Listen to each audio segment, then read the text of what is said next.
Kwanza kabisa kuhusu mkataba wa kwanza,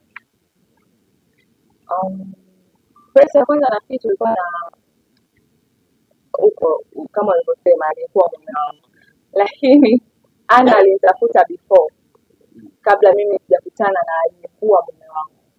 Kwa hiyo akanitafuta, tukakubaliana kufanya kazi, bahati nzuri ikatokea na kutokea mambo yakaunganika, kwa hiyo tukaendelea na kazi humo moja kwa moja. Na kuhusu faida ambazo nimezipata mpaka nataka kuendelea kufanya kazi na Ana, ziko nyingi ambazo siwezi kuzisema mbele za watu.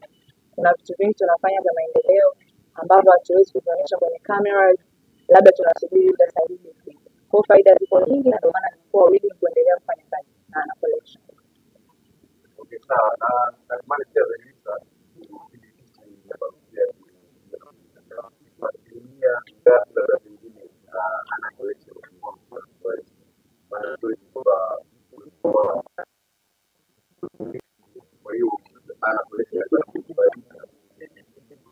ni kwa 100%. Mimi ni balozi, ukiacha tu Ana kunibadilisha pia Ana, yaani nitakupa pia waweza kanilipa nguo zake, mimi nitoke nilipie hela ili ninunue nguo zake. Hicho kitu hakiwezekani.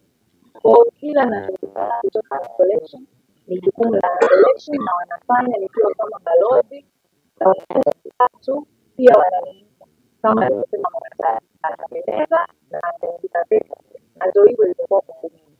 Analipwa na navaa na ataendelea kuvaa na kulipwa.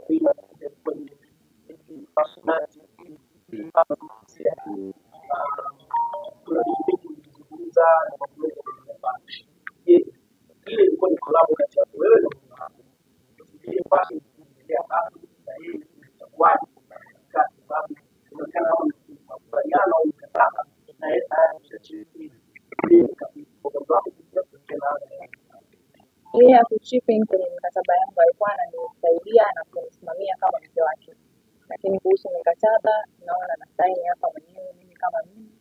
Kwa hiyo ni kazi yangu, alikuwa ananisupport, si kwamba na yeye alikuwa kwenye mkataba labda na yeye ni model au mfanyakazi wa Ana Collection, hapana. Kwa kuhusu hizo kazi ndani na Ana anaweza karibu. Okay, asante. Sisi mkataba wetu ni kati ya Ana Collection na Zainab. Sio zaidi Zainab. Kwa hiyo haya ni mambo ya sheria zaidi. Contract ni kati ya Ana Collection na Zainab. Lakini tupende kumshukuru aliyekuwa mume wake. Tumeweza kunegotiate naye mambo kadha wa kadha. Kwa hiyo tutakuwa wachoyo wa fadhila tusipokuwa mshukuru yeye. Tunashukuru, lakini sasa akatujulisha kwamba tuendelee mambo ambayo yapo. Unajua kabisa kwamba biashara au ajira haihitaji kwa mambo mengine lazima endelee afanye kazi, na tunapoje kutoka iko njiani, ndio maana tunasema tusaini ili mambo mengine yaweze kuendelea, sababu kazi inasimama. Ana kwa watu wanaamini kwamba mtu ndio biashara ndio baada ya kufanya kama hiyo kupeleka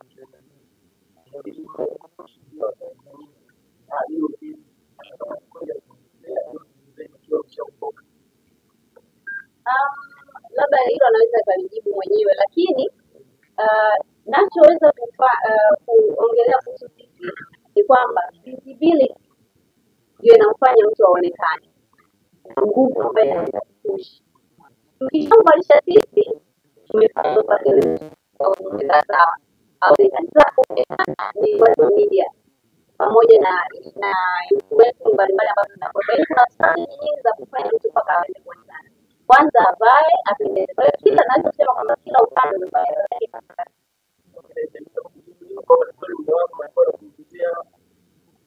unafanya Nitakuongelea sana hapo, lakini acha tuone, acha tufanye kazi, mimi nitaona.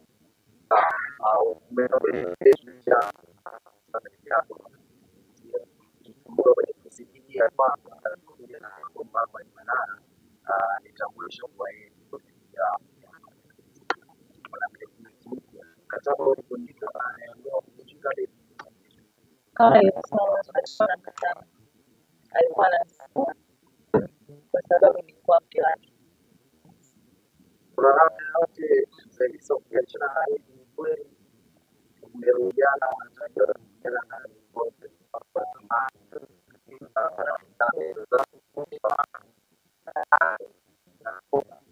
Hizo video nitafanya sana, alafu kuna mpango huo wa kurudi kwa yoyote, niseme tu hivyo, sina mpango wa kurudi kwa yoyote.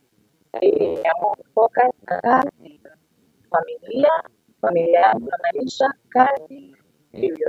Yaani hata ni, yaani sasa hivi vitu nitakavyoviona kwangu mimi ni kazi, basi.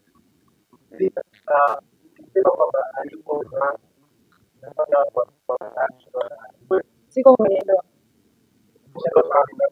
siko kwenye ndoa. Napumzika mambo jamani, napumzika.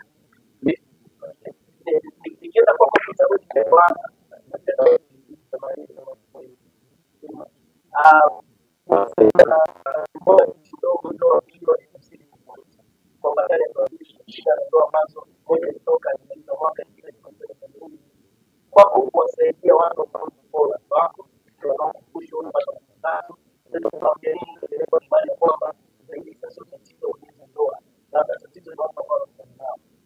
Mimi siwezi nikasema mimi ni tatizo au watu walikuwa nakutana nao tatizo. Wanasema nimesahau hiyo kauli, lakini niwaambie tu ndoa sio mbaya. Na wasikurupuke pia. Ndoa sio mbaya, lakini pia wasikurupuke. Kila kitu kinakuja kwa wakati sahihi. Mtu sahihi anakuja kwa wakati sahihi. Kwa hiyo yani hivyo tu, wasikurupuke. na imani ukasababu kwa ndoa mtakuja sana ukafunga ndoa. Ongelea kitu kingine. Yana kuna wasika wa mmojawapo alikosoa namna ambavyo makampuni ya kibiashara yanashiria wasanii pale wanapotrain kwenda kwenye matatizo au kwenye jambo lolote ambalo sio zuri, na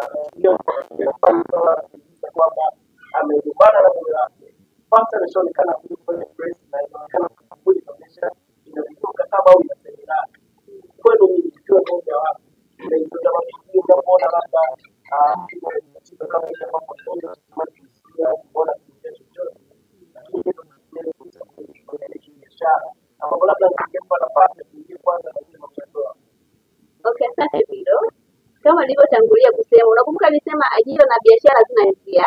Sio kama unielewa vizuri. Na hiyo mtu yeyote yule anatakiwa kujua, hata wewe. Ajira na biashara zina hisia. Hii contract ilikuwa iko tayari muda mrefu na alikuwa ameshaipitia, pande zote mbili zilishaipitia na tulishalipia. Ilikuwa tusaini wiki ile, mimi nilikuwa nimesafiri kwenda Mwanza, naweza ilisa akawa na mambo mengine.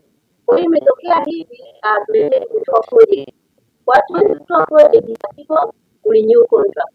Kwa vitu vyote vilikuwa katika mpango. Sisi tunayo embed good branding strategic plan ambayo tunaifanya. Kwa hiyo hatukurupuki tu, tayari mazungumzo yalishafanyika, ilikuwa nimebaki kusaini tu. Na kwa sababu ni mkataba mpya ambao unakuja na kampeni kubwa ya vazi asili ya harusini, tukasema hatuwezi kusaini tu, hivi lazima kuwepo na uwepo wa media. Kwa hiyo iko hivyo, ajira, biashara hazina hisia, kazi lazima iendelee. Hapo madamwana kwa sababu ni mavazi pia tunatamani kampeni ndogo Tanzania na hizo za kikosi kwa caption ile kuwakilisha nchi kwamba anaweza kumaanisha kwa sababu sisi ana collection tunahusika kwenye maisha huu na watu wa huku wanaweza kupata Okay. Nadhani ile caption alikuwa tu anauliza audience yake na caption ambayo ina direct hivyo akawa anauliza, lakini tunazo project ambazo tutafanya. Kwa mfano, tunayo project moja kwenda Qatar ambayo inatangaza utamaduni wa Tanzania. Kwa hiyo ikitokea tumeenda na Zailisa kaenda, sisi kama Anapolation tutapeleka Qatar kwa ajili yeye aweze kuwa model na kuonyesha mavazi hayo yanayodumisha utamaduni wetu. Kwa hiyo kwa kila project ambayo tunafanya, iwe mambo ya technology, Zailisa atafanya, iwe art and design, Zailisa atafanya. Kwa hiyo kwa kila project tutamtumia yeye kama kivutio cha kutangaza utalii kupitia fashion au mavazi kwa ujumla. Basi nadhani